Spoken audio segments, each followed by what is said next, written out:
各位老友記，大家好，歡迎再次嚟到文風粵人生。我係你哋嘅老朋友。最近我睇咗好多，大家都有啲咁嘢話，師傅啊，你平時講嗰啲關於親戚、關於金錢嘅人性真相，雖然好啱，但聽落真係太殘酷、太扎心啦。人到咗晚年，唔通就淨係得返防備同算計咩？到底點樣先算係一個真正有福氣、活得通透嘅老人家呢？今日我就嚟幫大家解答呢個終極問題。喺呢個社會上，我哋評價一個後生仔成唔成功，係睇佢考唔考到名牌大學；評價一個中年人成唔成功，係睇佢有冇買車買樓、年薪100萬做 CEO。但係評價一個70歲嘅老人家成唔成功，標準又係咩呢？好多人以為人到咗70歲，如果個仔發大財，個女嫁入豪門，自己名下有幾層樓，或者每個月有2、3萬退休金，咁就係人生贏家啦。如果你真係咁諗，咁我只能夠講，你仲未活得明白，你仲未睇透生命嘅本質。我睇咗大半世人嘅面相，幫無數非富即貴嘅人批過命。我見過身家幾十億嘅富豪，70歲瞓喺 Eco 張病床度插滿晒喉，啲仔女喺病房出面為咗爭身家打到頭破血流。我亦都見過一個月得嗰幾千蚊退休金嘅普通阿伯阿婆，每日喺公園打太極飲早茶，紅光滿面，笑聲震天。你話俾我聽，呢兩種人到底邊個先係贏家？各位老友記，人一旦過咗70歲呢個關口，一隻腳已經踏入咗人生嘅倒數階段，世俗嗰啲金錢地位名譽，統統都會被大洗牌。今日我就將說話講白啲，同大家交個底，人到70歲，千祈唔好去同人哋俾存款俾仔女。只要你而家仲可以穩穩陣陣咁做到我跟住落嚟講嘅呢5件事，哪怕你只係個普通老百姓，你條命都好過李嘉誠，你絕對係呢個世界上最頂級、最硬核嘅人生贏家。熒幕前嘅各位老友記，跟住落嚟，請你哋洗耳恭聽，攞張紙同筆出嚟，跟住我一條一條咁對下，睇下你自己到底中咗幾多條。就算你只係中咗3條，我都要喺呢度雙手抱拳同你講聲恭喜。第一件事，手頭上揸住有絕對控制權嘅活錢，70歲人生贏家嘅第一個硬性標準，唔係睇你名下有幾多資產，而係睇你手頭上有冇隨時可以喐用嘅活錢。記住，核心係5隻字：絕對控制權。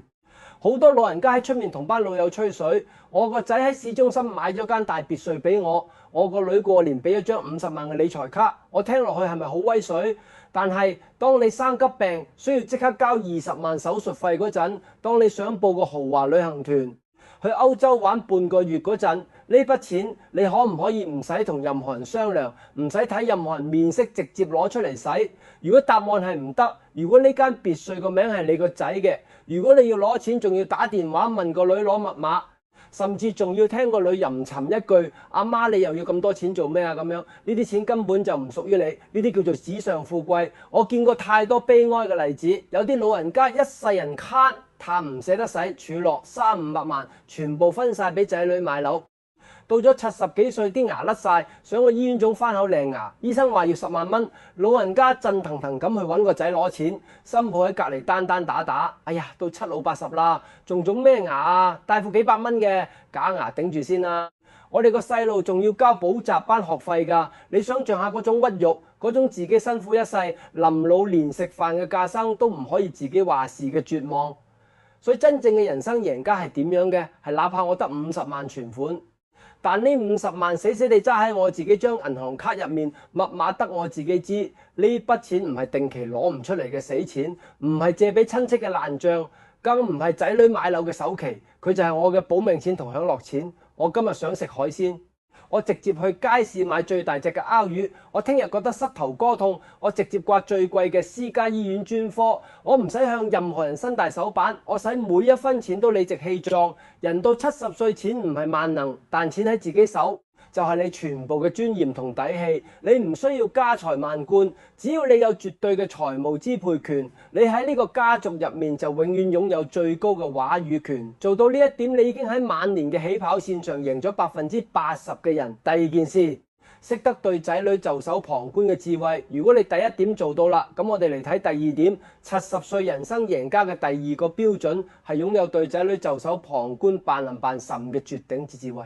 好多傳統嘅老一輩有一個最大嘅致命傷，亦係最令人心痛嘅通病，叫做一世人都在為仔女做牛做馬。後生嗰陣搏晒老命賺錢俾仔女交學費，中年嗰陣掏空家底俾仔女買樓結婚，到咗60幾歲啱啱退休，本來應該享清福啦，好嘢，又無縫接軌咁，變咗做仔女嘅免費全職保姆，開始幫佢哋令幼孫、面留外孫、面幼孫都算啦，仲要攞自己份退休金去補貼仔女嘅生活費。個仔喺公司受委屈，你跟住成晚瞓唔着，個女同老公嗌交，你激到血壓飆升，你活到70歲，個心仲喺度24小時為啲仔女吊揈。各位，你呢啲唔叫偉大，你呢啲叫自我獻祭。你唔單止咁奪咗仔女自己成長嘅機會，你仲將自己嘅晚年鐵底鋪埋入去。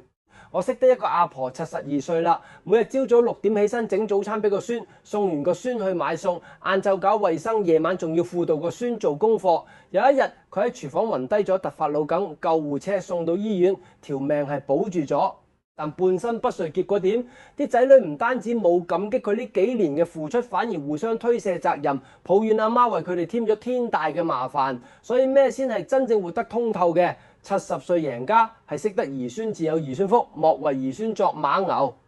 係學識做一個自私嘅廢佬。真正贏家嘅境界係咁嘅，個孫出世啦，恭喜晒，我封個大紅包，得閒週末過嚟玩下，我帶佢去食餐好嘅。但如果你想將個細路塞俾我，日日面甩，對唔住，冇門，你哋自己生嘅細路自己養。我要去同班老姊妹跳廣場舞，我要去長者中心學畫畫。個仔供唔掂樓，嗰個係佢自己能力唔夠，等佢自己想辦法去兼職去懷你，千祈唔好攞自己感性嘅棺材本去幫佢填氹。人到70歲最大嘅成功就係冷眼旁觀。你要明白，你已經完成咗作為父母嘅全部責任。由而家開始，你要將所有嘅愛、所有嘅精力100%咁傾注喺你自己身上，識得放手，識得扮病，識得扮聾扮羞。望住仔女喺生活嘅泥沼入面，自己摸爬滾打而唔去插手，呢個需要極高嘅定力同大智慧。如果你可以喺70歲做到對仔女袖手旁觀，唔被親情牽架，咁你絕對係一個極之犀利嘅贏家。第3件事，擁有隨時同人反面嘅底氣同鬆弛感。我哋跟住講第3件人到咗70歲仲做到啲咩先算係贏家？嗰就係你終於擁有咗隨時同人反面嘅底氣同鬆弛感。我哋喺後生嗰陣，為咗碎銀幾兩，為咗養家糊口，逼住要去討好老闆、討好客；中年嗰陣，為咗人情世故，逼住要去應酬嗰啲你根本唔想見嘅親戚，去參加嗰啲虛忌嘅同學聚會。我哋咧大半世人都係為咗面子而活，都係為咗人哋點睇我而委屈自己。但係各位老友記，你而家已經70歲啦，古語都有話人生70古來稀，你一隻腳都已經跨入咗人生最後嘅大門，你仲有咩好顧忌？你仲有咩好驚？如果你到咗呢把年紀去飲餐親戚嘅壽酒，仲要睇嗰個有錢親戚嘅面色，仲要忍受別人對你嘅單單打打而唔敢再嘴。如果你嗰個勢利眼嘅兄弟姊妹喺飯台上單打你，你仲要為咗所謂嘅家族和氣堆起笑臉，將委屈吞落肚。咁我話俾你聽，你呢一世人算係白活啦。真正嘅70歲人生贏家，脾氣都係好硬嘅，身上都係生滿刺嘅。佢哋一早已經睇透咗人際交往嘅本質，咩人情世故，咩親戚面子，喺自己心入面嘅舒坦面前，連個屁都不如。如果隔離鄰舍把口賤喺背後講你是非，你敢當面指住佢個鼻鬧翻轉頭，警告佢收聲。如果親戚走嚟借錢或者提出無理要求，你敢連一個藉口都唔揾，直接講2個字唔借唔幫。如果識咗好多年嘅舊同學喺群組度怨婦攀比放負能量，你敢二話不說，直接退群拉黑落得清靜，去你嘅面子。老子今日淨係圖自己開心。當你能夠喺70歲嗰陣擁有呢種反台嘅勇氣，擁有老死不相往來嘅彈脱，你就徹底從社會嘅人際枷鎖入面解脱出嚟啦。唔會再有人可以令你受氣，唔會再有人可以令你內耗。你唔需要再去取悅任何人，因為喺呢個世界上除咗生死，再冇任何事、任何人值得你委屈自己。做到呢種社交上嘅絕對獨立同斷捨離，你就係晚年社交場上嘅王者。第4件事，食得落、瞓得好、屙得出。前面3點講嘅都係錢同心理，跟住落嚟第4點係最貼地，亦係最硬核嘅指標。身體好多養生專家會話俾你聽，70歲要行到1萬步，要去爬山，各項指標要正常。我講嘢從來唔講嗰啲虛嘅，我話你知，人到咗70歲，身體健康嘅最高境界其實就隱藏喺每日最基本嘅食喝拉撒入面。只要你做到呢9個字，食得落、瞓得好、屙得出，你直接秒殺99嘅同齡人。你比嗰啲瞓喺金山銀山上面嘅富豪仲要富有先講，食得落到咗70歲。人體嘅消化系統全面退化，好多人一係牙都甩晒，咬唔喐肉；一係胃口差，食2啖就飽，稍微食少少油酥就反胃。但如果你到咗70歲，見到碗紅燒肉仲會流口水，一餐仲可以穩穩陣陣食落一碗白飯。腸胃冇任何唔舒服，呢個代表咩？代表你嘅脾胃功能極之強大，你嘅生命力非常旺盛。呢啲係幾多錢都換唔嚟嘅好胃氣。再講瞓得好，你知唔知而家社會上最昂貴嘅奢侈品係咩？唔係勞力士，唔係 Hermes， 而係一個冇發惡夢、一覺瞓到大天光嘅好覺。幾多有錢人到咗晚年，成晚咁失眠，床頭要擺滿安眠藥，哪怕係住喺幾千萬嘅豪宅入面，都只可以眼光光望住天花板到天光。如果你到咗70歲，夜晚9點半上床，個頭一掂枕頭，5分鐘就打鼻鼾，半夜唔使成日起身屙夜尿，一覺瞓到大天光，起身精神爽利。我話俾你聽，老天爺真係太眷顧你啦！你嘅神經系統，你嘅心肺功能，絕對係頂級嘅。最後講屙得出呢個話題，聽落好似唔登大雅之堂，但佢係所有老人家最大嘅痛。超過一半嘅老人家每日朝早嘅時間都耗喺馬桶上面，便秘、痔瘡、腸道問題，將人折磨到生不如死。甚至有啲富豪晚年腸癌，只可以喺肚皮上面掛個做口袋生活，毫無尊嚴。如果你每日朝早起身去個廁所3-5分鐘，順順暢暢解決戰鬥，一身輕鬆咁行出嚟，你嘅腸道極之健康。你嘅身體排毒系統運轉完美，食得落、瞓得好、屙得出，唔使人扶，唔使睇護工面色，自己可以掌控自己嘅身體。呢3樣嘢係70歲老人家最厚實嘅底牌。只要你擁有呢3樣，咩高血壓、糖尿病嗰啲都只係小毛病。你唔使去羨慕人哋揸咩靚車，你呢副好身體就係一架價值連城嘅限量版勞斯萊斯。第5件事，學識並享受高品質嘅孤獨。終於嚟到最後一件事，亦係決定你晚年人生境界嘅最高標準。你可唔可以享受高品質嘅孤獨？人一老最驚嘅係咩？係驚死咩？唔係，係驚寂寞。我見過好多老人家，佢哋極度害怕自己一個留喺屋企，只要屋企冇外人，部電視機就要由朝開到黑，就算唔睇都要聽啲聲，因為驚嗰種死一般寂靜嘅空虛感。有啲人只要個仔一日唔打電話返嚟，就覺得天冧落嚟，覺得自己被全世界拋棄。有啲人明明知道公園嗰班阿伯阿婆都喺度互相攀比、互相八卦，但為咗消磨時間，都硬係要逼入去嗰個圈子，每日跟住盲起哄。呢種現象叫做精神嘅空心症。佢哋一世人都係為咗其他人而活，一旦老咗，冇人需要佢哋啦，佢哋就揾唔到自己存在嘅價值。但係各位老友記，真正嘅70歲人生贏家係絕對唔會驚孤獨嘅，相反佢哋極度享受孤獨。佢哋明白咗一個極之深刻嘅哲學道理：人生嘅本質其實就係一場孤獨嘅旅行。所有嘅熱鬧都係短暫嘅，只有孤獨先係永途。當你做到呢一點，你會發現一個人生活簡直係一件太美妙嘅事啦。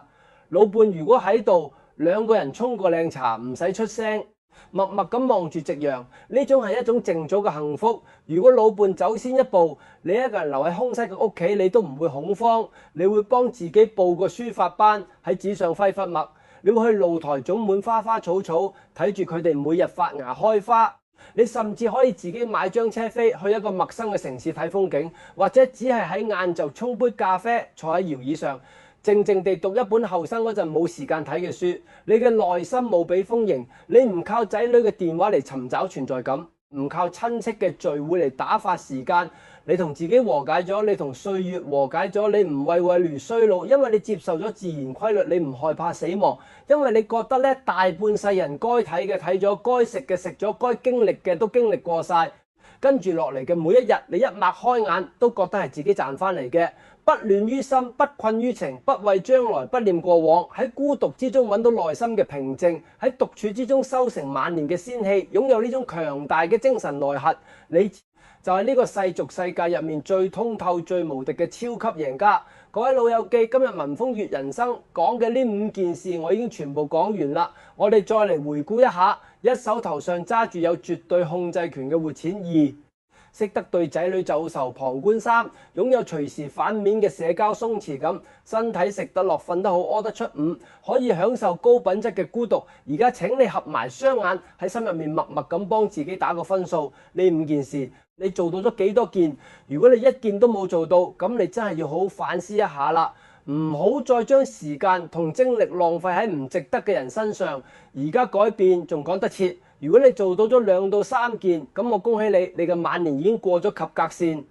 你可以過得非常安穩。但係如果你呢5件事你竟然全部都做到晒，咁我喺銀幕呢邊要向你深深咁鞠一個躬，你簡直就係晚年生活嘅天花板。你嘅人生智慧已經達到咗爐火純青嘅境界，你嘅命水真係比嗰啲仲喺商場度騙殺俾仔女激到牛血嘅億萬富豪好上萬倍。老友記，如果你覺得今日呢期影片講中咗你嘅心坎，令你覺得成身舒暢、醍醐灌頂，請你務必幫我做3件事。第一，撳下熒幕下方嘅訂閱按鈕，關注我嘅頻道，以後我哋一齊修煉人生嘅頂級大智慧。第二，俾個讚我，等呢期充滿正能量嘅影片可以推介俾更多需要指路嘅同齡人。第三，亦係最重要嘅一點，